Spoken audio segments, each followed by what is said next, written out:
Om Sai, Shri Sai Satcharitra, Chapter 36. This chapter relates the wonderful stories of two gentlemen from Goa and Mrs. Aurangabadkar of Sholapur. Two gentlemen. Once, two gentlemen came from Goa for taking darshan of Sai Baba and prostrated themselves before him. Though both came together, Baba asked only one of them to give him rupees 15 as dakshina, which was paid willingly. The other man voluntarily offered rupees 35. This sum was rejected by Baba to the astonishment of all. Shama, who was present, asked Baba, "What is this? Both came together. One's dakshina you accept, the other, though voluntarily paid, you refuse. Why this distinction?" Baba replied, "Shama, you know nothing. I take nothing from anybody. The masjid Mai calls for the debt. The donor pays it and becomes free. Have I any home, property or family to look after? I require nothing. I am ever free. Debt, enmity and murder have to be atoned for. There is not any escape." Baba then continued in his characteristic way as follows. As first, he was poor and took a vow to his God that he would pay his first month's salary if he got an appointment. He got one on rupees 15 per month. Then he steadily got promotions. From rupees 15 he got rupees 30, 60, 100, 200 and ultimately rupees 700 per month. But in his prosperity he forgot clean the vow he took. The force of his karma has driven him here, and I asked that amount, that is rupees 15, from him as dakshina. Another story. While wandering by the seaside, I came to a huge mansion and sat on its veranda. The owner gave me a good reception and fed me sumptuously. He showed me a neat and clean place near a cupboard for sleeping. I slept there. While I was sound asleep, the man removed a slab and broke the wall, entered in and scissored off all the money from my pocket. When I woke up, I found that rupees 30,000 were stolen. I was greatly distressed and sat weeping and mourning. The money was in currency notes, and I thought that the Brahmin had stolen it. I lost all interest in food and drink and sat for a fortnight on the veranda bemoaning my loss. After the fortnight was over, a passing fakir saw me crying and made enquiries regarding the cause of my sorrow. I told him everything. He said, "If you act according to my bidding, you will recover your money. Go to a fakir. I shall give his whereabouts. Surrender yourself to him. He will get back your money. In the meanwhile, give up your favorite food till you recover your money." I followed the fakir's advice and got my money. Then I left the wada and went to the seashore. There was a steamer, but I could not get into it as it was crowded. There a good-natured peon interceded for me, and I got in luckily. That brought me to another shore, where I caught a train and came to the Masjid Mai. The story finished, and Baba asked Shama to take the guests and arrange for their feeding. Then Shama took them home and fed them. At dinner, Shama said to the guests that Baba's story was rather mysterious, as he had never gone to the seaside, never had any money, never travelled, never lost any money, and never recovered it, and inquired whether they understood it and caught its significance. The guests were deeply moved and were shedding tears. In a choking voice, they said that Baba was omniscient, infinite, the one without a second. The story he gave out is exactly our story. What he spoke has already taken place in our case. How he knew this is a wonder of wonders. We shall give all the details after the meals. Then after the meals, while they were chewing betel leaves, the guests began to tell their stories. One of them said, "A hill station on the Ghats is my native place.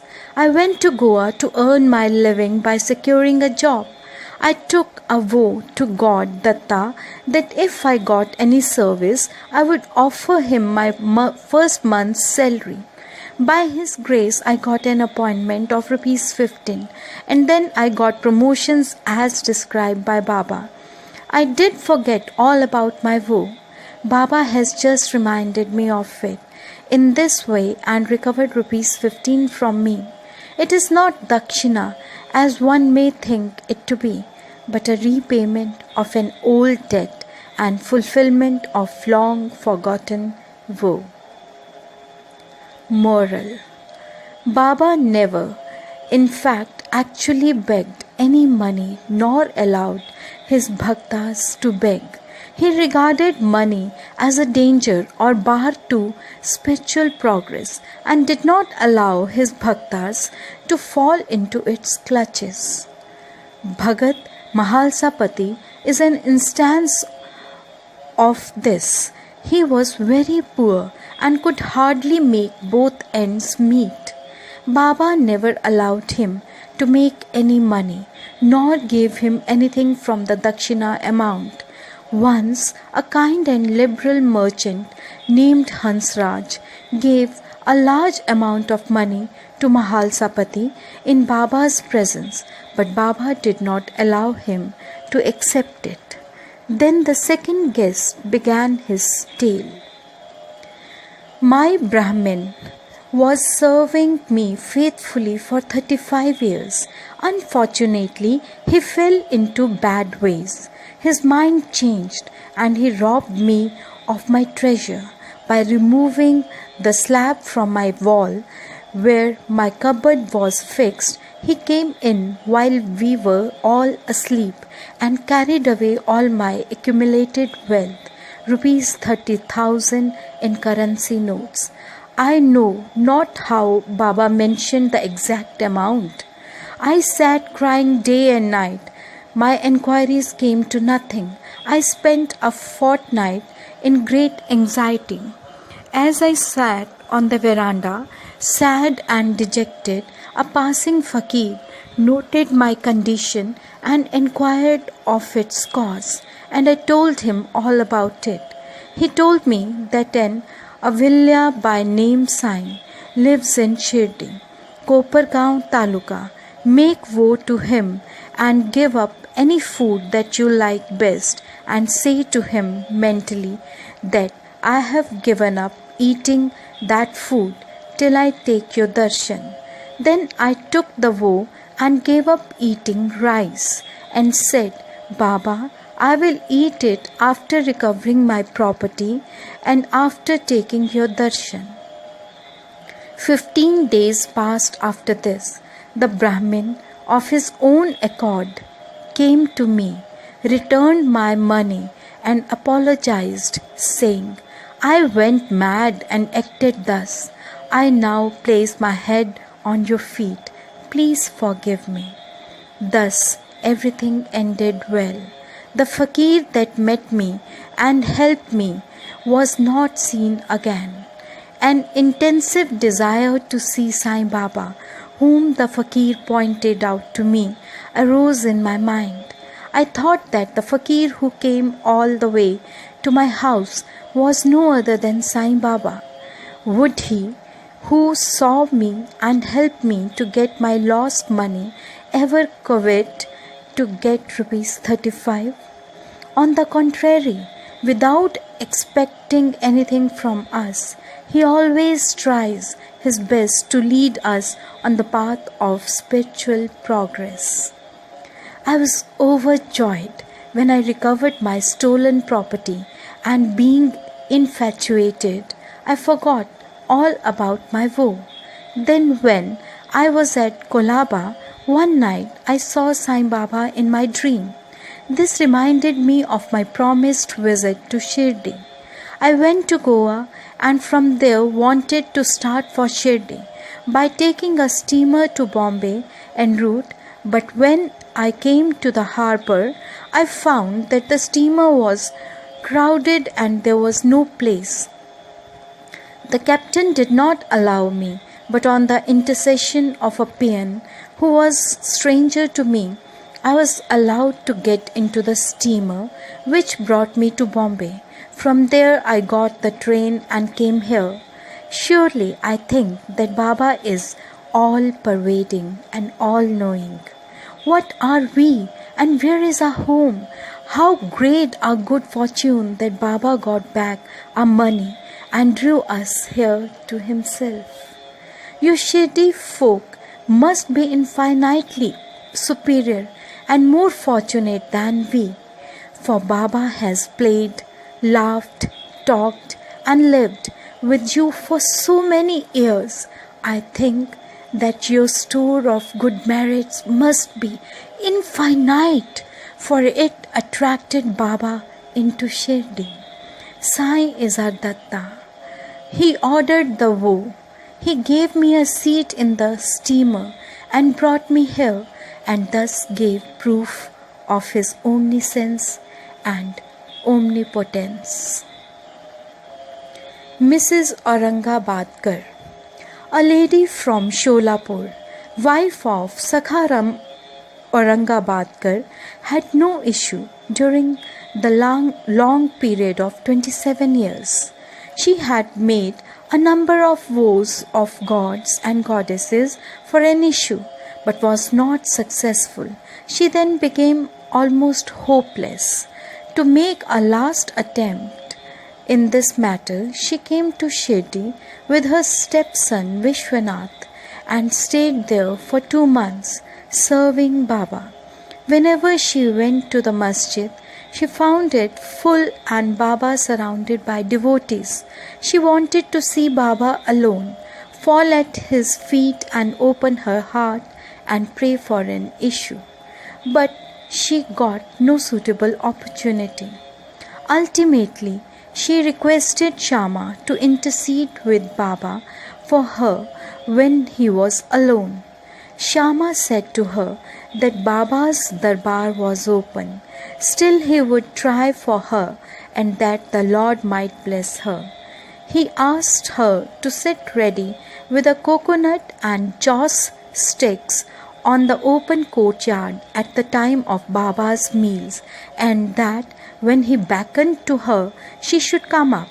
One day after dinner, Shama was rubbing Baba's wet hands with a towel when the latter pinched Shama's cheek. Shama, feigning anger, said, "Deva, is it proper for you to pinch me like this? We don't want such a mischievous God who pinches us thus. Are we your dependents? Is this the fruit of our intimacy?" Baba replied, "O Shama, during the 72 generations that you were with me, I never pinched you till now, and now you resent my touching you? Shama, we want a God that will give us ever kisses and sweets to eat. We do not want any respect from you or heaven, balloon, etc. Let our faith unto your feet be ever wide awake." Baba: "Yes, I have indeed come for that. I have been feeding and nursing you and have got love and affection for you. Then Baba went up and took his seat. Shyama beckoned to the lady. She came up, bowed and presented the coconut and joss sticks. Baba shook the coconut, which was dry. The kernel within rolled and made a noise.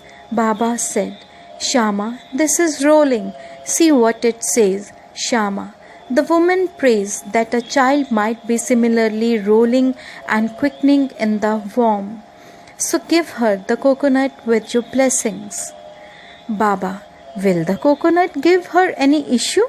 How people are foolish and fancy such things. Shyama, I know the power of your word and blessing. Your word will give her a string or series of children. You are wrangling and not giving real blessing.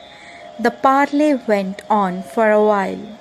Baba repeatedly ordering to break the coconut and Shyama pleading for the gift of the unbroken fruit to the lady.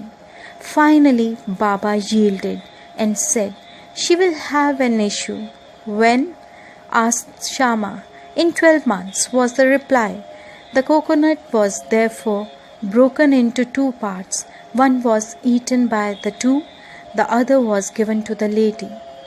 The Shyama turned up to the lady and said, Dear madam, you are a witness to my words. If within 12 months you do not get any issue, I will break the coconut against this Deva's head and drive him out of this masjid. If I fail in this, I will not call myself Madhav. You will soon realize what I say. She delivered a son in 1 year's time, and the son was brought to Baba in his 5th month. Both husband and wife prostrated themselves before Baba, and the grateful father, Mr. Aurangabadkar, paid a sum of rupees 500, which was spent in constructing a shed of Baba's house, Shyama Karna. Bow to Shri Sai. Peace be to all. Om Sai. Om Sai. Shri Sai Satcharitra, Chapter 36. This chapter relates the wonderful stories of 2 gentlemen from Goa and Mrs. Aurangabadkar of Sholapur. 2 gentlemen. Once 2 gentlemen came from Goa